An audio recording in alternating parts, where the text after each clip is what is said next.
What if the person who prays the loudest hides the darkest secret?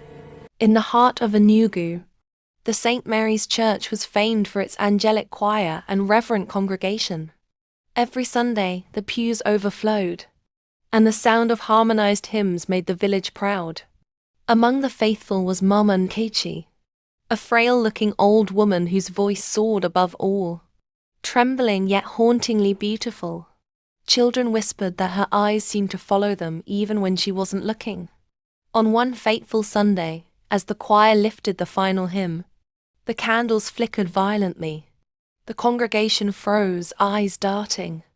Mama Nkechi smiled knowingly, then gestured subtly. And suddenly a cold wind swept through the sanctuary, extinguishing the flames.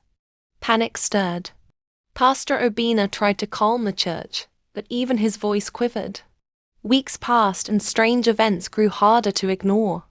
Members of the congregation reported nightmares, filled with shadows that whispered secrets they had never told anyone. Some claimed their possessions moved on their own. Others felt invisible hands tugging at their robes during service. The whispers always seemed to lead back to Mama Nkechi. One evening, during a late prayer meeting, the church bell rang by itself.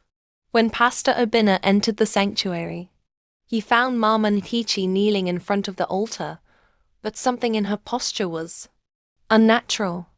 Her back arched at an impossible angle, and her lips moved, forming words that chilled him.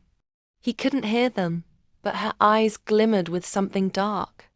If someone in your church could secretly be a witch, would you confront them or stay silent?